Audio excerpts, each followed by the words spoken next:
नमस्कार दोस्तों, 5 सितंबर है आज और शिक्षक दिवस है तो आप सभी को उसकी बहुत-बहुत शुभकामनाएँ। आज की हमारी पहली क्लास जीव विज्ञान हमारा विषय है और इसके अंदर जो हमारी पहली क्लास है वो कोशिकाओं को लेकर है। जीव विज्ञान के अंदर जो कोशिका होती है वो सबसे छोटी इकाई होती है। कहा तो ये जाता है कि हमारे शरीर की सबसे छोटी इकाई कोशिका होती है, लेकिन सत्य ये है कि हमारे जीवन के लिए सबसे छोटी इकाई कोशिका होती है।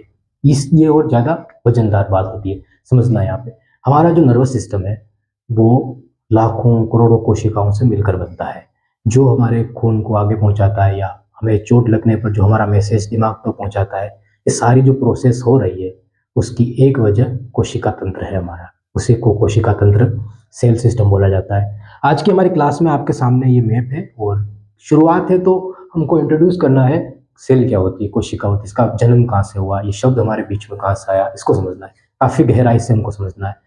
शुरुआत में क्या हुआ था कि विज्ञान जो थी वो उसका जन्म हो ही रहा था, मतलब कि विज्ञान अपने शुरुआती चरणों में था। एक व्यक्ति था, रोबोट वैज्ञानिक था, उस मतलब कि उसने एक माइक्रोस्कोप बनाया, पहले बार बनाया उसने। उसने क्या किया कि जो पेड़ की छाल होती है उस छाल से एक छिलका लिया और उसको उस माइक्रोस्कोप से देखा। जब उसने उसको देखा तो उसके उसके अंदर जो मधुमक्खी का छत्ता होता है ना, उस तरह का उसको उसके अंदर उसको दिखा। लेकिन उसको बैक्टीरिया नहीं दिखे, क्योंकि वो जो माइक्रोस्कोप था वो इतना शानदार नहीं बना पाया था। और दूसरी चीज क्या हो सकता है कि बैक्टीरिया मर गए हो या उसमें नहीं हो। तो उसने जब एक किताब लिखी माइक्रोग्राफिया, उस किताब के अंदर उसने बातें लिखी और उसको फिर गलत बता दिया गया था। समझना बातें क्या थी। उसने कहा कि कोशिकाएं जो होती है, अब कोशिका क्या होती है इसको समझना। हमारा जो ये सेल सिस्टम है ना, ये इसकी हम बात कर रहे हैं, इसको कहा जाता है स्मॉल रूम। सेल होता है उसको कहा जाता है एक स्मॉल रूम। ये बना सेल, सेलुला, ठीक है, लैटिन भाषा का शब्द है और इसका अर्थ होता है कि एक स्मॉल कमरा। जो उसने देखा मधुमक्खी का छत्ता, जो मैं कह रहा हूँ कि उसने इस तरह की बात बताई मधुमक्खी का छत्ता, तो आपने देखा होगा तो उसको अगर माइक्रोस्कोप से आप देखोगे तो वो जो छेद होते हैं वो आपको बहुत बड़े बड़े दिखेंगे और उनके अंदर कुछ दिखेगा ही नहीं, वो खाली दिखेंगे बिल्कुल ही, अगर उसके अंदर कोई द्रव्य नहीं होगा। क्योंकि बैक्टीरिया होंगे तो द्रव्य होना भी आवश्यक है। ठीक है, जब आगे चल के हम बात करने वाले हैं तो आगे आपको इसकी बात का पता चल जाएगा। यहाँ पे समझना प्रोसेस।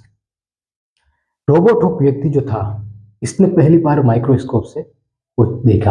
अब आप सोचिए, आपने तालाबों के अंदर मगरमच्छ देखे होंगे, जंगलों में जानवर देखे होंगे, पेड़ देखे होंगे, इंसानों को आपने देखा, ये सब बड़े बड़े हैं, आपकी आंखें देख पा रही है। पहली बार ऐसा हो रहा था कि एक व्यक्ति माइक्रोस्कोप के द्वारा उन चीजों को देखने की कोशिश कर रहा है जो आंखें नहीं देख पाती है, लेकिन उसने वो चीजें नहीं देख पाया और उसने किताब में लिख दिया कि जो कोशिकाएं होती है वो मृत होती है। कोशिकाएं मतलब कि जो छोटे छोटे जो कमरे होते हैं, कमरे के बाद मैं कह रहा हूँ कि जो उसने जो देखा अंदर छिलके के अंदर माइक्रोस्कोप से, तो उसको छेद दिखे, गड्ढे दिखे, लेकिन गड्ढों के अंदर उसको कुछ नहीं दिखा। तो उसने कहा जो कोशिकाएं होती है, मतलब कि जो कमरे होते हैं छोटे छोटे, वो कमरे खाली होते हैं, उनमें कुछ नहीं होता है।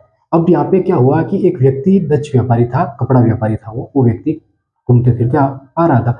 उसने भी एक माइक्रोस्कोप बना दिया। तो उसने क्या किया कि जो माइक्रोस्कोप उसने बनाया वो काफी बेहतर था, किससे, रोबोट हुक से। और 9 साल बाद 1674 के अंदर उसने तालाबों के अंदर जब उसकी मदद से उसने देखा पानी को, तो उस पानी के अंदर उसको बैक्टीरिया दिख गए। जो रोबोट हुक ने कहा कि कोशिकाएं अंदर से खाली होती है, वही एक कपड़ा व्यापारी बताने में कामयाब रहा कि बैक्टीरिया। उसने पहली बार इन चीजों को देख रहे थे और उसने क्या नाम दिया पता है? उसने कहा कि ये तो छोटे जानवर है,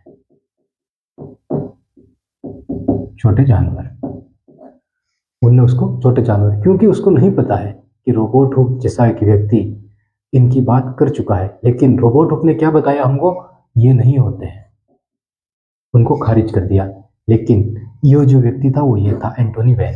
इसने ये बात बताई कि पानी के अंदर बैक्टीरिया, फफूंदी चीजें मौजूद होती है जो हमको आंखों से नहीं दिखाई देती, लेकिन माइक्रोस्कोप से हम देख सकते हैं। वो क्यों नहीं देख पाया? क्योंकि माइक्रोस्कोप इतना शानदार नहीं बना था। ये व्यक्ति ने 9 साल बाद एक माइक्रोस्कोप बनाया जो काफी शानदार था, टेक्नोलॉजी वाला था, उसके माध्यम से इसने इसको स्पष्ट देख देख लिया था। अब ये पहली बार हो रहा था हमारे सामने, पूरी दुनिया के सामने, कि हमने इन छोटे छोटे बैक्टीरियाओं के माध्यम से एक दरवाजा खोल दिया। किसके लिए? आगे समझने के लिए कि हमारा जो सिस्टम है, शरीर है, चाहे कोशिकाएं हैं, चाहे वो पादप कोशिकाएं कह दो, जंतु कोशिका कह दो, ये किस तरह काम कर रही है। एक छोटा सा बीज कैसे पेड़ बन जाता है, क्वेश्चन तो यही है ना।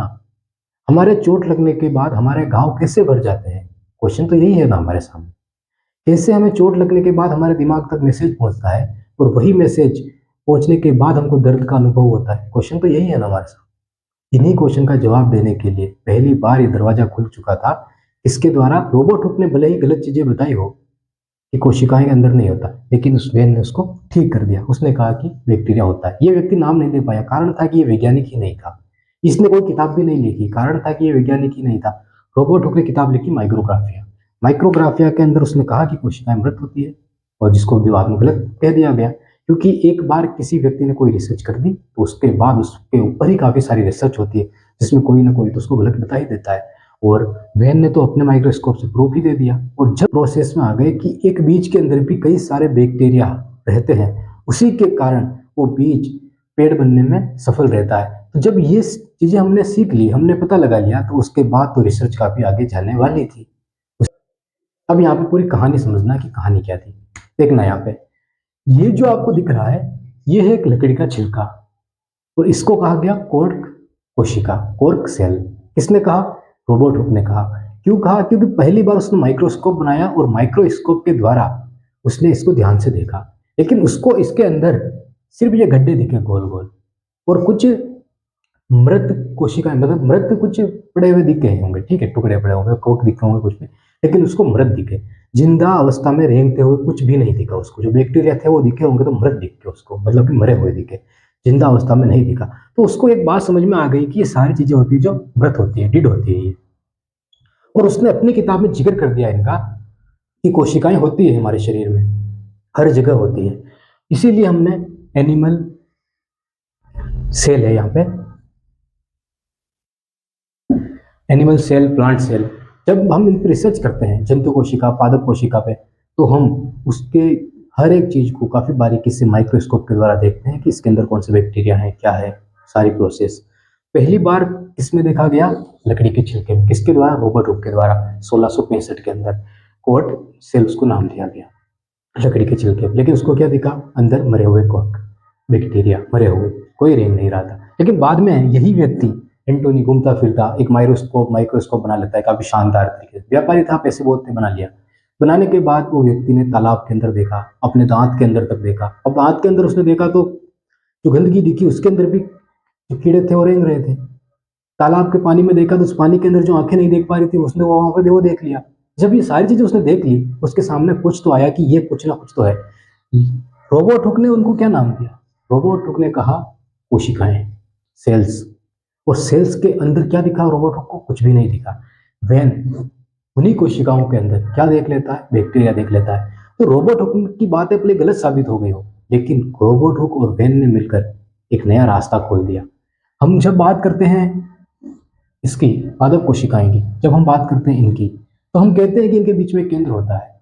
वो केंद्र जैसे हमारी सारी नसें होती है जिनमें खून का आदान प्रदान होता है, इधर उधर पहुंचता रहता है, कहीं से तो उसका केंद्र बना होगा ना, तो हम उसी को कहते हैं केंद्र। ठीक है, तो आज की हमारी क्लास में ये समझना था कि सेल जो शब्द है बर्थ कहाँ से बना, इसका उद्गम कहाँ से हुआ, किस प्रकार हमने इसको समझने वाले हैं। क्लास अच्छी लगी हो कमेंट करके हमको जरूर बताना। बहुत बहुत धन्यवाद आपका।